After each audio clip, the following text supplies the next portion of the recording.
नमस्कार and welcome. आप देख रहे हैं राइजिंग भारत का खास प्रोग्राम सरकारी बवाल। मैं हूं अविराज। अभी आप इलेक्टोरल बॉन्ड से जुड़ी हुई तमाम तरह की खबरें सुन रहे होंगे कि सुप्रीम कोर्ट ने ऐसा कर दिया, वैसा कर दिया, तो क्यों ना इस पर विस्तार से चर्चा करें। देखिए, केंद्र सरकार की इलेक्टोरल बॉन्ड स्कीम को सुप्रीम कोर्ट ने असंवैधानिक यानी कि अनकॉन्स्टिट्यूशनल करार कर दिया। इस स्कीम के तहत जनवरी 2018 और जनवरी 2024 के बीच 16,518 करोड़ रुपए की इलेक्टोरल बॉन्ड खरीदे गए थे और इसमें से ज्यादातर राशि राजनीतिक दलों को यानी कि चुनाव फंडिंग के तौर पर दी गई थी। पिछले कुछ सालों से सामने आई रिपोर्ट्स में यह पता चला है कि इस राशि का सबसे बड़ा हिस्सा केंद्र में सत्तारूढ़ पार्टी यानी कि बीजेपी को मिला था। इन बॉन्ड्स पर पारदर्शिता को लेकर कई सवाल उठ रहे थे और ये आरोप लग रहा था कि यह योजना मनी लॉन्ड्रिंग या काले धन को सफेद करने के लिए इस्तेमाल हो रही थी। तो वहीं पर सुप्रीम कोर्ट ने गुरुवार को इलेक्टोरल बॉन्ड की वैधता पर अपना फैसला सुनाते हुए इस पर रोक लगा दी है। सर्वोच्च अदालत ने इसे असंवैधानिक यानी कि अनकॉन्स्टिट्यूशनल बताते हुए रद्द कर दिया। सुप्रीम कोर्ट ने कहा है कि इलेक्टोरल बॉन्ड को अज्ञात रखना सूचना के अधिकार और आर्टिकल 19A का उल्लंघन है। चलिए सबसे पहले ये समझते हैं कि ये इलेक्टोरल बॉन्ड होते क्या हैं। इलेक्टोरल बॉन्ड राजनीतिक दलों को चंदा देने का एक फाइनेंशियल जरिया है। ये एक वचन पत्र की तरह है जिसे भारत का कोई भी नागरिक या कंपनी भारतीय स्टेट बैंक की चुनिंदा शाखाओं से खरीद सकती है और अपनी पसंद के किसी भी राजनीतिक दल को गुमनाम तरीके से ये दान किया जा सकता है। भारत सरकार ने इलेक्टोरल बॉन्ड योजना की घोषणा 2017 में की थी। इस योजना को सरकार ने 29 जनवरी 2018 को कानूनन लागू कर दिया था। इस योजना के तहत भारतीय स्टेट बैंक राजनीतिक दलों को धन देने के लिए बॉन्ड जारी कर सकता है।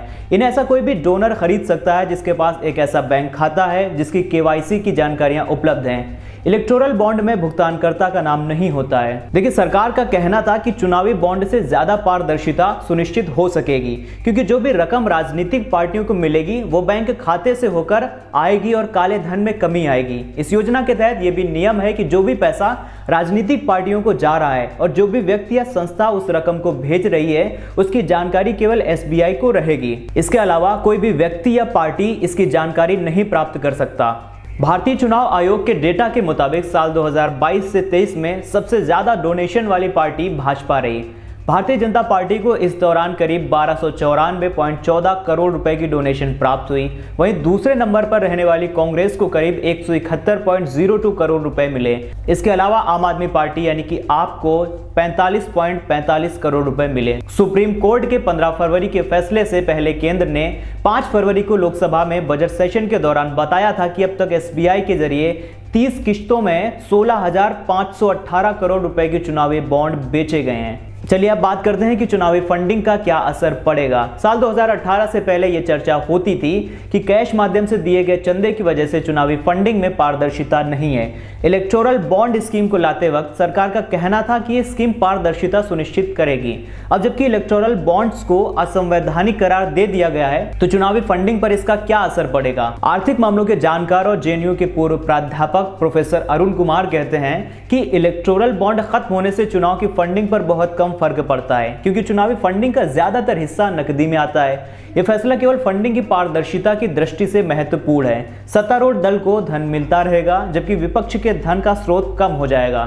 तो वहीं पर नितिन सेठी का कहना है कि उन्हें लगता है कि बहुत ज्यादा असर नहीं पड़ेगा क्योंकि सुप्रीम कोर्ट ने इतनी देर कर दी है कि अब तक 16,000 करोड़ रुपए कुछ सालों में ही जमा हो गए। एक 30 दिन की विंडो बची थी लोकसभा चुनाव से पहले जहां फिर से राजनीतिक दल फिर एक बार इलेक्टोरल बॉन्ड से पैसा लेते। राजनीतिक दलों का नुकसान समझें तो उनका 3-4 हजार करोड़ का नुकसान हो रहा है। देखिए, सुप्रीम कोर्ट ने बैंक से यह भी निर्देश दिया कि SBI 12 अप्रैल 2019 से अब तक खरीदे गए चुनावी बॉन्डों की पूरी डिटेल 6 मार्च तक निर्वाचन आयोग को सौंपे।